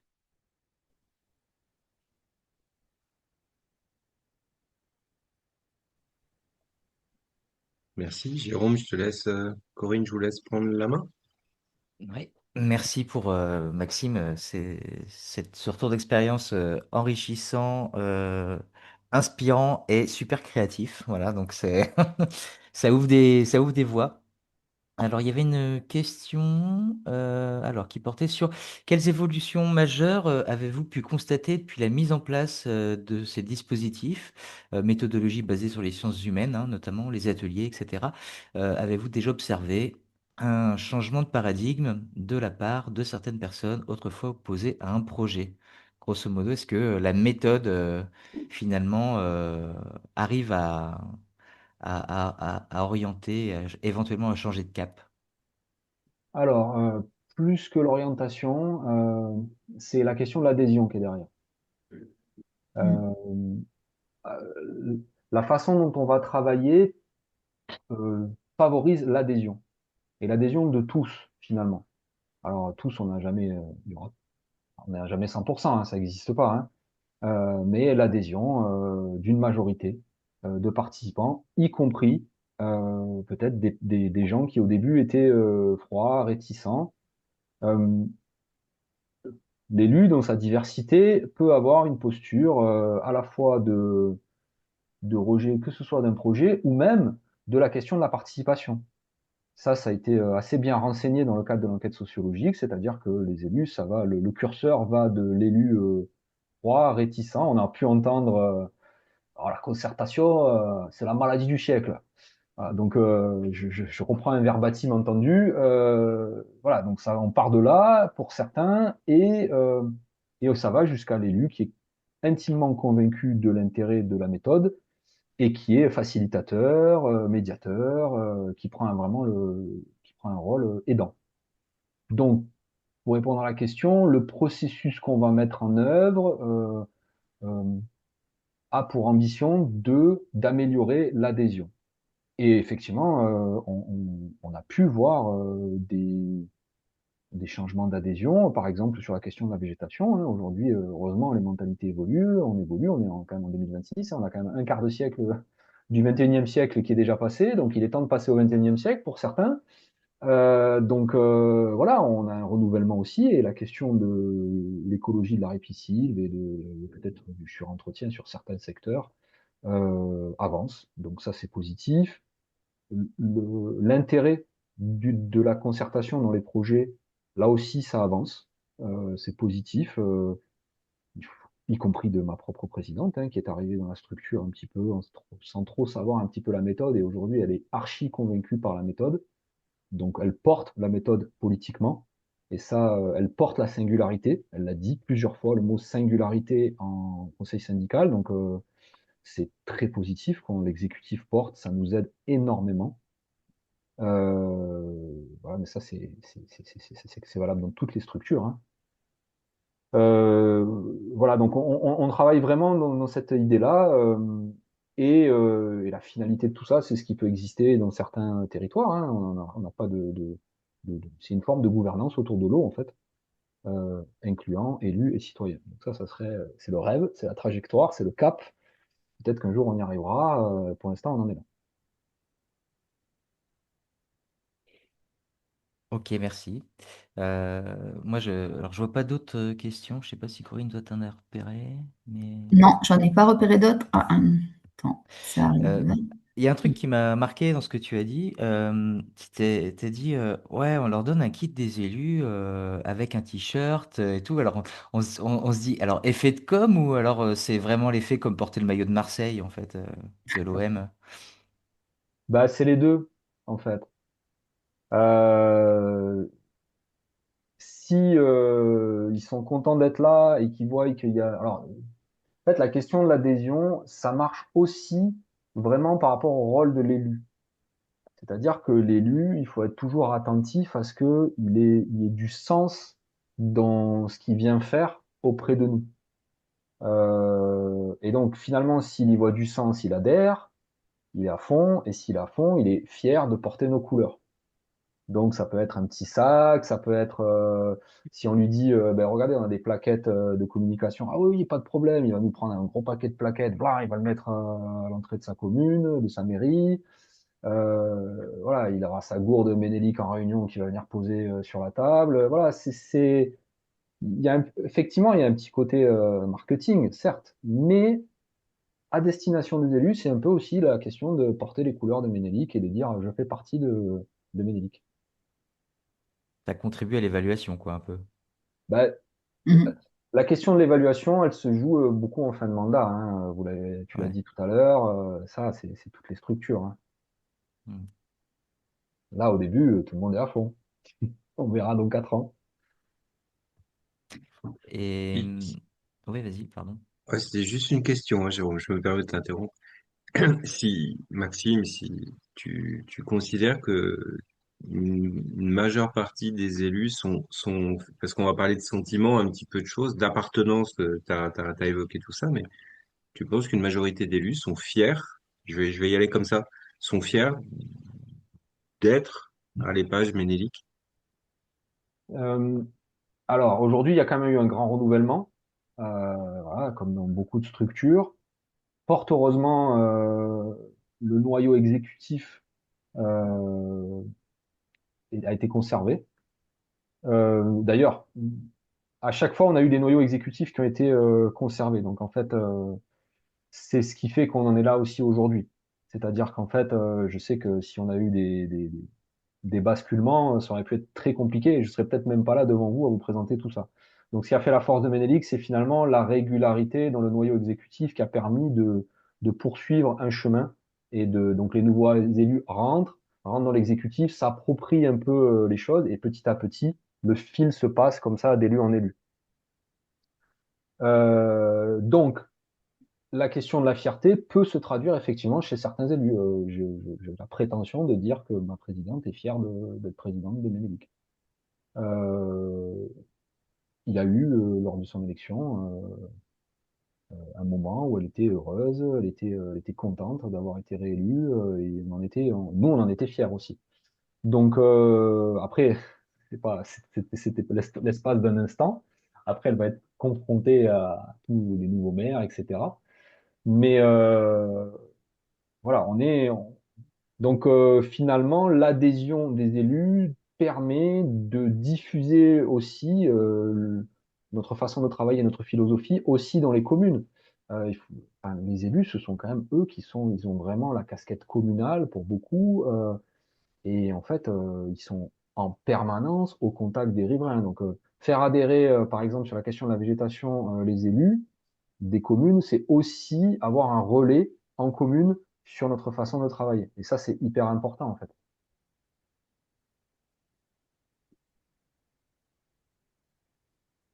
Hmm. En effet, du coup, moi je comprends que voilà, dans la méthode, c'est très varié. Vous avez aussi plein d'outils différents.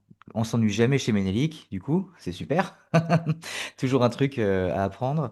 Et, euh, et effectivement, cet apport des sciences sociales, on voit que ça a boosté la créativité là. Donc ça, c'est hyper inspirant. Du coup, peut-être, Jean-François, on voit Oui, pas beaucoup plus de questions. Ah si, peut-être. alors, Il y en a une oui, qui arrive. vas-y. Attends. Stéphane Jourdan, du point de vue technique, comment gérez-vous la demande sociale, la demande des élus qui peut diverger des actions de terrain jugées pertinentes, et quelles sont les limites des démarches ascendantes qu'on peut identifier dans le partage ou descendantes? L'exemple de la gestion de la végétation est intéressant. Hmm. Alors, je vais essayer d'afficher le chat parce que la question est Ouais, c'est une question à à plusieurs plusieurs étages. compartiments. Ouais. Alors, euh, la question de l'adhésion des élus à notre philosophie permet de d'asseoir la question de la divergence. C'est-à-dire que si nous avons une demande sociale qui ne correspond pas à notre philosophie de travail, l'élu courageux est capable de venir dire non, c'est pas possible. Ça, c'est par exemple. Donc, la question de l'adhésion à notre philosophie, elle est centrale aussi par rapport à la demande sociale, notamment sur la question de la gestion de la végétation. La façon dont sur la question de la végétation, on a aussi voulu gérer la demande sociale, c'est qu'on a fait délibérer un règlement d'intervention sur la question de la gestion de la végétation. Donc ça fixe un cadre très clair, c'est extrêmement précis sur là où on intervient, là où on n'intervient pas, qu'est-ce que c'est que l'intérêt général, etc. Et on sort finalement du simple document administratif qu'est la déclaration d'intérêt général, on vient clairement fixer la philosophie, et cette philosophie-là, évidemment, après, on va la déposer dans le cadre d'un dossier de déclaration d'intérêt général, mais on l'a vraiment structuré et on l'a vraiment fait voter en amont. Euh, donc, pour ce qui concerne la question de la gestion de la végétation, on est plutôt dans ce cadre-là qui est relativement formel et qui permet de protéger aussi, d'une certaine façon, le technicien de rivière qui dira non, c'est pas la façon dont on travaille. Regardez, je vous partage notre façon de travailler, notre règlement d'intervention. Nous ne sommes pas dans ce cadre-là. Vous me demandez d'intervenir sur ce tronçon. Il n'y a pas d'enjeu. Je n'interviendrai pas. Tout en. Le guide du riverain, évidemment, va venir rendre on a la prétention de venir rendre accessible cette philosophie grâce à un outil pédagogique. Donc, c'est vraiment quelque chose qui est dans les tuyaux, qui s'inspire directement du cadre formel qu'on a pu définir au début de l'année. Pour ce qui concerne finalement les projets d'aménagement d'une façon générale, le curseur démarche ascendante, démarche descendante, il est difficile. Ce qui est important de mon point de vue, c'est de fixer, et ça c'est une règle d'une façon générale de l'ingénierie de la participation, hein, moi j'invente rien, je ne fais que répéter comme un perroquet, c'est la question de la sincérité. C'est-à-dire qu'à tous les participants, tu leur dis, voilà l'espace dans lequel vous allez nous aider, et voilà ce qui ne relève pas de votre décision. Ça peut aller loin, hein. On peut très bien dire, on a un projet un peu phare, vous verrez dans nos vidéos, Roch Favour, Ménélique, on a très clairement dit aux participants, la question de la destruction du barrage ne vous concerne pas. C'est-à-dire qu'en fait, le truc le plus structurant dans le projet, on leur dit, c'est pas vous les gars. On a une obligation réglementaire, le barrage doit être transformé d'une façon ou d'une autre, mais cet espace-là, il n'est pas à vous. Par contre, tout le tour de cette transformation-là, c'est votre espace. Voilà. Il faut être aussi clair sur la façon dont on va annoncer la décision par rapport au budget. Bah, finalement, il faut dire aussi aux participants et aux citoyens, bah, finalement, celui qui a le pognon, c'est quand même celui qui décide, quoi. Et celui qui est élu métropolitain, il peut décider de mettre le pognon ou de ne pas le mettre, en fonction du montant du projet, en fonction des priorités à l'échelle du territoire, etc., etc. Donc vous avez la lorgnette sur votre petit cours d'eau, sur votre petit projet, mais attention, on va dézoomer, on va vous dire, attention, la décision finale ne vous appartient pas. On pourrait aller très loin en disant, on peut aller jusqu'à de la codécision. Ça peut aller très loin, hein, de la négociation, de la codécision. Bon, pour l'instant, c'est pas des choses qui ont été mises en place sur notre territoire. Donc, ce qui vient remonter peut venir percuter effectivement la décision politique, et ce qui va descendre peut venir percuter ce qui vient de la participation. Mais une des façons de travailler, à savoir inviter un large panel de participants en incluant citoyens, associations et élus, permet de mettre en dialogue tout le monde dans un espace. Et donc, si on met en dialogue dans un espace, les confrontations sont faites dans un espace de dialogue. Et donc, bah, en général, il y a souvent des consensus qui arrivent à être trouvés, heureusement. Sinon ça peut pas marcher, quoi. J'irai même plus loin. On peut avoir aussi on a eu l'exemple d'un projet sur une commune où, lors de la précédente participation, en décembre 2025, nous avions invité un ensemble d'associations qui se sont avérées être présentes sur les listes d'opposition 3 mois plus tard et qui ont gagné. Donc, l'exécutif sortant, eh ben, voilà, perdu. Et lorsque nous avons fait la réunion la semaine dernière avec le nouvel exécutif, nous sommes allés à la réunion en disant peut-être qu'on va prendre un mur, que le projet va tomber à l'eau, qu'ils vont nous mettre un mur, ils vont dire stop, tout ce qui vient de l'ancien exécutif, on n'en veut pas. Et pas du tout. Il s'est passé l'exact inverse. Ils ont dit, comme ils étaient présents, ils ont vu la participation, ils ont vu la façon dont on travaillait, ils ont dit non, non, mais c'était pas assez. Il faut faire plus en participation. Donc là, on en revient à l'agilité qu'il faut qu'on ait, hein. La question de l'agilité, c'est-à-dire comment tu te débrouilles avec ça, quoi. Et dans ton plan de charge 2026, quoi. Donc voilà, c'est le fait d'inclure de façon large, c'est aussi une façon de travailler sur les divergences. J'espère que j'ai Merci répondu. Maxime. Je prends juste le relais. Il y avait une autre question, notamment sur le budget, afférent à toutes ces démarches de concertation, en ayant quand même en tête qu'il y a aussi le poste de Tiffany qui est associé à ça. Mais là, je pense que la question, c'est sur le budget de mise en place de tous ces ateliers. Est-ce que tu as une idée de... J'ai pas d'éléments, mais oui, c'est important. C'est important. On peut avoir des choix budgétaires forts. C'est-à-dire qu'en fait, tu peux considérer en tant que, avec ton exécutif, décider que la question de la sensibilisation de la communication, c'est X% de ton budget. Ça va, voilà.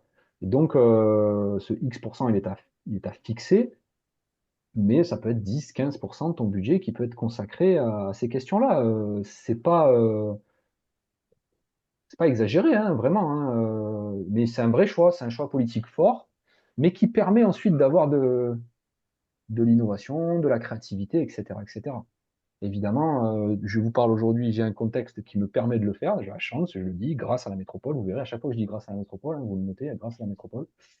Euh, je suis issu d'une ancienne structure, toute petite, budgétairement petite, qui était le syndicat d'aménagement de l'Arc, et là, on était quasi exclusivement à la débrouille au couteau suisse. Voilà, c'est vraiment, aujourd'hui, on a cette chance de pouvoir vous présenter tout ça. Même si j'avais fait 10 ou 15% de mon ancien budget, ça va, 10 ou 15% de pas beaucoup, ça fait à la fin pas beaucoup. Donc la question de l'accompagnement par des structures externes est très clairement budgétaire. Merci, oui, effectivement, enfin, c'est intimement lié effectivement au budget global. Juste, il y a une demande, parce qu'après, je pense que c'était Jean-François, tu voudras passer à la seconde phase. Il y a une demande, alors je rectifie une demande sur le règlement. Alors, Maxime a bien spécifié, on ne parle plus d'intervention, enfin d'entretien sur la Rive-Sud, mais on parle bien de gestion de la végétation chez Ménélic. Voilà, donc est-ce que votre règlement de gestion de la végétation est communicable? Bien sûr, c'est un document public, hein, il n'y a pas de problème. Il faut m'écrire, je l'envoie, aucun problème. Oui, on parle de gestion, vous verrez, on parle de gestion et d'intention de gestion. Vous voyez, fini l'entretien avec des objectifs, ça c'est fini, c'est banni, c'est tabou. Euh, Maintenant, on parle bien de gestion parce qu'il y a une forme d'ingénierie, il y a une forme de choix. L'entretien, c'est l'entretien de la plomberie, de la mécanique de voiture, c'est quelque chose que tu fais chaque année, tu fais toujours la même chose, la vidange. Non, là, non, il y a une ingénierie, il y a un choix, il y a des intentions qui sont affichées, claires, philosophiques. On parle plus d'objectifs parce que justement, on est dans un milieu vivant. Et donc, on ne peut pas atteindre l'objectif par définition dans un milieu vivant. Donc, et on peut ramasser une crue, voilà, c'est très mobile un cours d'eau. Donc voilà, le terme intention, c'est issu du guide de l'arbre PACA, à qui je rends hommage, puisque Corinne est là. Si. Eh bien, Bon. merci. Je reprends un tout petit peu la main. Alors, oui, bah, comme annoncé, hein, la partie 1, c'est prolongé. Là, l'idée, c'est aussi de profiter de vous tous, l'ensemble des participants. Donc, c'est plus forcément des questions qui sont directement adressées à Jérôme ou à Maxime. Alors, dans notre travail préalable, on avait listé tout un ensemble de petites choses. Et puis, Maxime et Jérôme s'y sont appuyés, hein. Externalisation, internalisation, le coût, avec quel budget. Est-ce qu'on internalise, est-ce qu'on internalise, de quelles compétences on peut se doter, on doit se doter, est-ce qu'on peut s'en doter? Mais je reviendrai sur une qui nous avait, voilà, une qu'on avait relevée, une question que nous avions relevée, et elle s'adresse vraiment à tout le monde, hein. Donc là, maintenant, vous pouvez lever la main. Maxime nous a présenté des éléments qui sont un tant soit peu innovants, qui sont pas beaucoup, voire même pas du tout présent dans d'autres syndicats. Moi, si je fais état de connaissances que j'ai un peu plus élaborées sur certaines régions. Mais pensez-vous, alors la question s'adresse vraiment à tout le monde, hein, pensez-vous qu'il y a des moyens, des méthodes, des outils qui nous permettent encore d'aller plus loin, d'innover, des outils innovants, des outils nouveaux, alors innovants nouveaux, qui pourraient être mobilisés dans la sensibilisation, la formation des élus. L'idée, c'est pas de partir sur la Lune, mais l'idée, quoique, mais l'idée, c'est de penser, voilà, est-ce que certains d'entre vous ont des idées?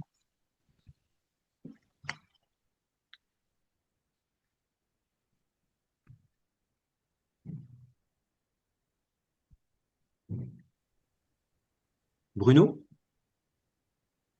Oui, moi, j'ai pas forcément une idée. Par contre, j'ai une question peut-être en complément. C'est est-ce que certains d'entre vous ont l'expérience de l'utilisation des outils fournis par Aquagir?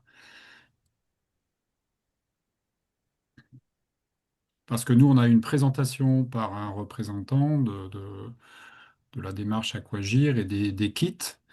C'était très intéressant et beaucoup de nos membres ont semblé très intéressés. Pour l'instant, je n'ai pas de retour au sein du réseau sur finalement est-ce qu'ils ont franchi le pas d'acquérir. Ce qui était intéressant, c'est qu'Aquagir proposait aussi éventuellement des démarches groupées pour nous former un petit peu à l'usage de ces différents outils. Moi, ça m'intéresse si certains d'entre vous ont franchi le pas et ont un retour d'expérience sur l'utilisation de ces outils. Merci par avance.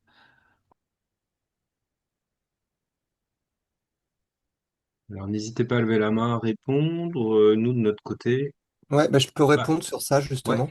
vas-y. Bah, du coup, on a fait dans la phase préalable pour la préparation des séminaires, on a fait tout un inventaire de ressources. Je vous repartage rapidement mon écran parce que du coup,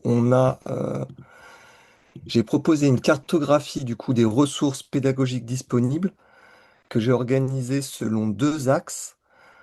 Un axe accessibilité technique et un axe, est-ce qu'on est plutôt dans de la pédagogie transmissive, de la pédagogie descendante ou de la pédagogie active, c'est-à-dire que l'apprenant est acteur dans sa montée en compétences. Et donc, pour revenir au kit Aquagir et aux outils développés par la Banque des Territoires, on va les déployer avec le référent de la Banque des Territoires dans le cadre des séminaires. Et on l'a testé au préalable avec des techniciens. Et on s'est rendu compte que c'était un outil qui demandait une phase amont de préparation pour être vraiment adapté au niveau de connaissance des élus. Et donc, le kit Aquagir de sensibilisation des élus aux enjeux de l'eau, il comporte plusieurs volets, dont un volet comment fonctionne ma collectivité, comment sont réparties les compétences, qui fait quoi, qui sont les acteurs. Et après, il a un deuxième aspect sur les questions de responsabilité, où on peut aborder différentes questions, soit en lien avec la GEMAPI, soit en lien avec l'assainissement, l'eau potable. Pour l'utiliser vraiment dans son plein potentiel, il faut le coupler avec un autre outil qui est développé par la Banque des Territoires qui s'appelle AquaRepère. donc qui est une interface en ligne qui permet de scanner son territoire avec des grandes données clés issues de tous les producteurs de données sur les prélèvements, la qualité des milieux, l'état quantitatif, qualitatif des masses d'eau, etc. Et la Banque des territoires développe un parcours élu d'Aqua-Repère qui devrait être livré en septembre. Et c'est ce parcours élu qui sera présenté au séminaire. Donc ça, c'était pour le côté Banque des territoires. Et deuxième élément que je souhaitais apporter, dans les séminaires, on va s'appuyer sur des jeux sérieux développés par le CEREMA. Donc le CEREMA a développé un jeu sérieux, un jeu de plateau qui s'appelle Jeu Mappy, où on simule un aménagement du territoire, soit en urbanisant, soit en renaturalisant des portions de territoire. Et on voit le lien avec la GEMAPI parce qu'au bout de chaque tour qui dure un an, on se prend un événement climatique qui peut être une crue quinquennale ou une crue centenale qui va plus ou moins altérer des systèmes d'endiguement. Et on crée aussi un pot commun pour entretenir ces systèmes d'endiguement. Enfin voilà, c'est un aspect ludique pour en une heure et demie, comprendre les fondamentaux de la solidarité territoriale dans la prévention des inondations et le lien entre la restauration des milieux aquatiques et l'aspect vulnérabilité du territoire. Les deuxièmes jeux sérieux qu'on a retenus pour les séminaires, ce sont des dispositifs qui ont été développés par l'IMT, donc Institut Mines Télécom. Le premier s'appelle Site in Crise et il simule en fait une cellule de crise dans une crue du Rhône qui va se dérouler quasiment sur plusieurs jours. Et donc, on regroupe tous les acteurs des cellules de crise. Donc, ça permet de bien comprendre le rôle des services préfectoraux, de l'interco, de la commune, etc. Et le deuxième jeu sérieux développé par l'IMT, il s'appelle Chrysosec et il consiste à gérer l'eau dans le sud des Cévennes avec un arrêté sécheresse en pleine période d'afflux touristique où il y a des conflits d'usage qui augmentent. Voilà, donc cette cartographie là qui recense du coup toutes les ressources pédagogiques à destination soit clairement des élus, soit des techniciens, elle peut être aussi accessible auprès de l'ARA et elle est interactive. Après, il vous suffit de cliquer sur un des items pour accéder directement à la ressource en ligne. Merci Géraud. Juste pour apporter un petit complément, alors moi pas de retour pour revenir je réponds aussi pas à la question, mais le kit Aquagir, donc effectivement qu'on a regardé un petit peu depuis quelques mois. Pour autant, alors je m'adresse peut-être un peu plus aux Bourguignons franc-comtois, mais le 15 octobre, on n'est pas dans la promo, mais le 15 octobre, on aura une journée où on souhaiterait, en collaboration avec la région BFC et Antoine Verochovski, on souhaiterait, enfin voilà, on a pour projet de faire 4 ateliers autour de 4 jeux sérieux. Voilà, là l'idée c'est pas de dire comment ça se passe avec des élus, c'est déjà de concentrer sur une journée d'échange technique, une journée d'expérimentation, une journée de découverte, d'avoir un petit concentré d'expérience, notamment par rapport à un certain nombre de jeux qu'a évoqué Géraud. Enfin voilà, on sera également là-dessus, sachant qu'à ce stade, on les a analysés, on a quelques retours d'expérience aussi, c'est un peu pour répondre. Enfin voilà, on a à Bruno, mais on a quelques retours d'expérience, mais pour autant, on ira un petit peu plus loin avec ce temps partagé, nous, au niveau de notre réseau régional. Voilà. Euh, Juste, je prends la parole 2 minutes pour ouais. répondre à Bruno. Chez nous, il n'y a pas encore d'utilisation du Aquajuir, mais il y a une agglomération qui était en train de le remanier, enfin de l'adapter à son territoire, parce qu'il y a des cartes, il y a pas mal d'éléments, effectivement. Donc, de l'adapter vraiment à son territoire pour l'utiliser par la suite. Donc, je reprendrai contact avec eux pour savoir où ils en sont, si ça a déjà été utilisé ou non. Et un syndicat de rivière aussi, j'arrive plus à me le remémorer, mais je sais qu'ils étaient deux. Voilà, il y avait deux structures qui avaient ce temps, dans ce temps d'adaptation là. Voilà. Merci beaucoup. Et Jérôme? Ouais, tout petit complément très rapide sur d'autres types d'outils, mais un peu comme ça là, plutôt dans la lignée des fresques, type fresques du climat. Il y a les fresques de l'eau, il y a bon, tout un tas d'outils comme ça au territoire, enfin de Water Family. Enfin, il y a tout un voilà, la fresque des zones humides, etc. C'est pas mal, c'est des bons éléments introductifs. Faut juste avoir la petite limite que j'y vois moi dans l'usage, c'est que c'est donc basé sur la participation, donc c'est super. Mais ce qui veut dire qu'il faut des animateurs pour animer tout ça, parce que souvent on est sur des groupes restreints, petits, autour de 10 personnes, quoi. Voilà. Au-delà, on est débordé, faut multiplier les tables. Donc voilà, peut-être un animateur peut animer deux groupes, mais au-delà, c'est pas jouable.